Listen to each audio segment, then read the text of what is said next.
के लिए जो हमने हमारे कांग्रेस अध्यक्ष ने, राहुल जी ने, प्रियंका जी ने बार बार इसको दोहराया, हम समझते हैं कि यही वजह है कि इंडिया गठबंधन को स्पष्ट और निर्णायक बहुमत जरूर मिलेगा 4 तारीख को। मैं अभी मेरे दो सहयोगी पवन खेरा जी हैं और सुप्रिया श्रीनाथ जी हैं, मीडिया और पब्लिसिटी को लेकर जो हमारा एक समग्र मीडिया और पब्लिसिटी अभियान था वो पवन जी आपको बताएंगे। और सोशल मीडिया में जो हमने इस बार परिवर्तन आया और आप देखने लगे कि सोशल मीडिया में हमारी आलोचना की जाती थी कि आप बहुत पीछे हैं बीजेपी की तुलना में, किस तरीके से हमने हमारी सोशल मीडिया की रणनीति बनाई और क्या उपलब्धियां हुई, सुप्रिया जी आपको बताएंगी। तो पहले मैं पवन जी से गुजारिश करूंगा और उसके बाद सुप्रिया जी बोलेंगे। धन्यवाद जयराम जी।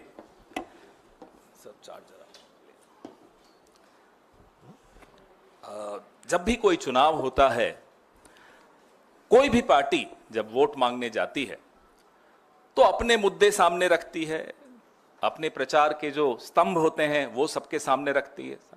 ये हमारा एजेंडा है, ये हमारा नैरेटिव है, ये हमारी नीतियां रहेंगी। और जो सत्तारूढ़ दल है वो बताता है कि ये हमारा ट्रैक रिकॉर्ड है, 10 साल या 5 साल हमने ये किया और ये नहीं कर पाए तो इस कारण से नहीं कर पाए, आने वाले वक्त में अगले 5 साल में हम ये करके दिखाएंगे। तो कांग्रेस पार्टी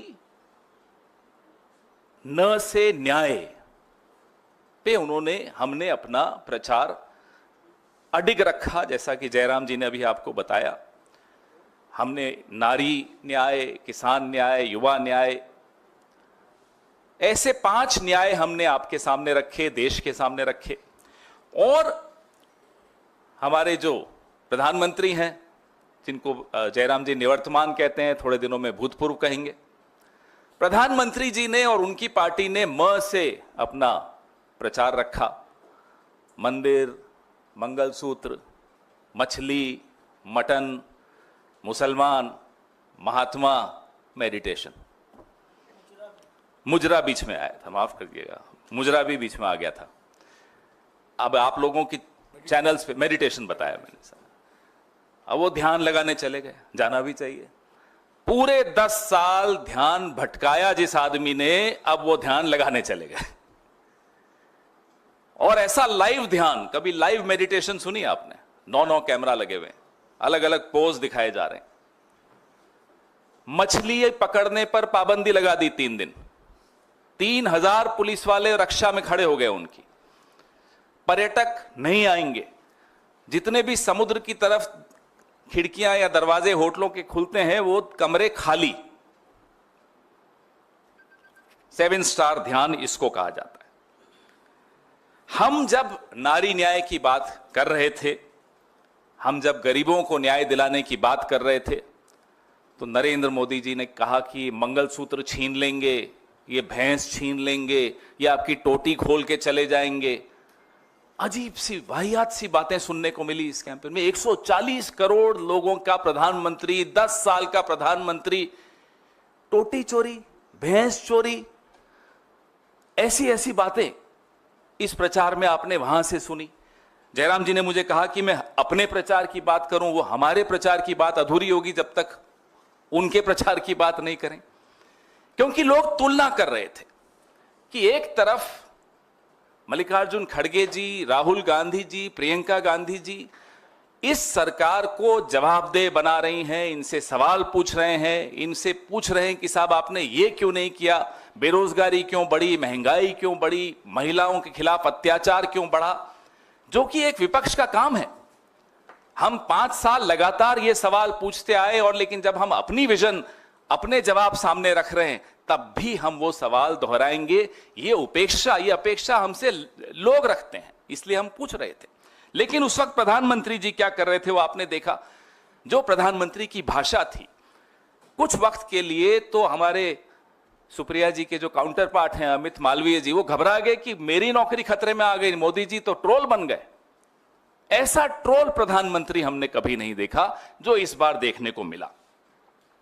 मन की बात करते करते मटन की बात करने लगे। बताइए, उनको हमारे प्रचार से ऐसे भटक गए।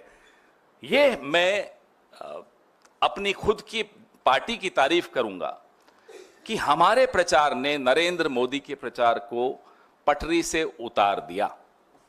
अपनी बात वैसे कुछ कहने लायक उनके पास था भी नहीं, अगर होता तो कह देते। अपनी बात उनकी कुछ नहीं थी।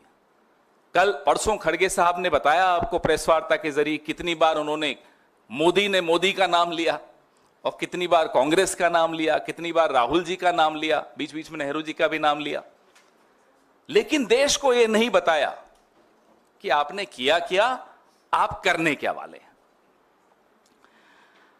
400 पार का जब नारा दिया इन लोगों ने, और 400 पार के नारे के बाद जो इनके मंसूबे थे, इनके कुछ नेताओं ने बताने शुरू किए। अनंत हेगड़े, ज्योति मिर्धा, दिया कुमारी, अरुण गोविल, लल्लू सिंह, इन तमाम नेताओं ने मंसूबे बताए कि संविधान बदल देंगे। उस दौरान हमारे नेता राहुल गांधी, हमारे नेता प्रियंका गांधी, हमारे राष्ट्रीय अध्यक्ष मल्लिकार्जुन खड़गे जी, हमारे जयराम रमेश जी जहां जहां प्रचार में जाते थे, संविधान को बचाने की मुहिम छेड़ दी। प्रचार एक तरफ, चुनाव एक तरफ, चुनाव आते रहते हैं, जाते रहते हैं, लेकिन हमारी पार्टी के नेताओं को यह लगा कि अब ज्यादा आवश्यक हो गया है संविधान और लोकतंत्र को बचाने की मुहिम छेड़ना। और वो मुहिम हमारे नेताओं ने, हमारी पार्टी ने बहुत जिम्मेदारी से, बहुत बखूबी निभाई, बहुत अच्छी तरह वो मुहिम छेड़ी। हर देश के हर नागरिक के जुबान पे संविधान शब्द आ गया था। सबको ये चिंता होने लगी कि ये संविधान वाकई खतरे में है और संविधान बहाना है, आरक्षण पे निशाना है। ये बात लोगों के दिमाग में बैठ गई। ना केवल आरक्षण पे निशाना है, हमारे आपके जो हुकूक हैं, हक हैं, अधिकार हैं, उन पर भी निशाना है। ये जो आज कैमरा सामने दिख रहे हैं, ये सब बंद हो जाएगा। आप मानिए ये बात को। अगर ये व्यक्ति जो भूतपूर्व होने वाले हैं, अगर ये चुनाव जीत जाते किसी गलती से भी, तो आप लोगों का ये सब बंद हो जाता। हम लोग यहां नहीं होते, जेलों में होते, और आप अपनी ईएमआई के संघर्ष में चल रहे होते। ये होने वाला था। ये देश खतरे की एकदम मुहाने पे आ चुका था। उसको बचाने की एक जो जिम्मेदारी हमारे नेताओं ने ली, हमारी पार्टी ने ली, वो वाकई काबिले तारीफ है। और इतना परेशान हुए नरेंद्र मोदी जी, इतने भटक गए, वो अपने ही दोस्तों पर आरोप लगा दिया कि ये टेम्पो भर भर के पैसे भेजते। जयराम जी और मैं रोज सुबह सुबह एआईसीसी के बाहर आके देखते थे कोई टेम्पो आए, कोई टेम्पो आया ही नहीं। एक बार वो टेम्पो निकलते थे, एड्रेस कहीं और का दे दिया था उनको, वहां चले जाते थे। एक टेम्पो नहीं आया, आया होता तो आपको और ज्यादा हम विज्ञापन देते, बता रहा हूं आपको। और इतना वो भटके कि अभी तक तो भगवानों की आपस में लड़ाई कराते थे। जो हमारे बुजुर्ग नेता जो रहे नहीं, अब नेहरू जी की लड़ाई पटेल से करा दी थी, सुभाष चंद्र बोस जी की लड़ाई करा दी थी, अब रविवार की लड़ाई शुक्रवार से करा दी जाते जाते। क्या रविवार को छुट्टी क्यों है, ईसाइयों का यह प्रभाव है? अरे प्रधानमंत्री जी, 10 साल हो गए आपको, ये मुद्दे हैं आपके पास कि रविवार को छुट्टी होनी चाहिए या नहीं होनी चाहिए। वो जब बोल रहे थे, उस दिन सोमवार था, उससे एक दिन पहले छुट्टी ली थी उन्होंने, प्रचार नहीं किया था। जयराम जी ने ट्वीट किया था कि आज प्रचार नहीं कर रहे। तो मैं आपको बताने की कोशिश कर रहा हूं कि कैसे उनका प्रचार भटक गया और कैसे डिरेल हो गया, जिसको इंग्लिश में कहते हैं। जाते जाते उन्होंने एक और बात ज्ञान की कर दी। ज्ञान के तो वो सागर है, एंटायर पॉलिटिकल साइंस है। बोले कि बापू को कोई जानता ही नहीं था, पिक्चर बनी तब से जानते थे। मोदी जी, आप पर 100 पिक्चरें बन जाए ना, आपको लोग भूल जाएंगे। ये आप लिख कर ले लीजिए, आपको पिक्चरें भी अब नहीं बचा पाएंगी। जो लेगेसी है, जो आप विरासत छोड़कर जा रहे हैं इस लोकतंत्र के लिए, उसको लोग भुलाने की कोशिश करेंगे, आने वाली पीढ़ियां भूलने की कोशिश करेंगी। यह स्थिति है। जर्मनी में एक शासक था, उसको लोग भुलाते हैं। आप जर्मनी में जाइए, उसका नाम ले लीजिए, वो बड़ी, उनका चेहरे का हाव भाव बदल जाते हैं, उनको शर्म आ जाती है। यही हालत इस देश में नरेंद्र मोदी जी की होने वाली है, विश्व में नरेंद्र मोदी जी की होने वाली। आने वाले 4 जून को हम फिर आपसे मिलेंगे और पूरे इन ऑल ह्यूमिलिटी हम आपको कह रहे हैं, विनम्रता के साथ कह रहे हैं, आप लोगों ने बहुत गर्मी में झेला, बहुत मेहनत की, बहुत पसीना बहाया। आपकी भी मेहनत कामयाब होगी, लोकतंत्र जीतेगा, इंडिया गठबंधन की सरकार बनेगी। बहुत बहुत धन्यवाद।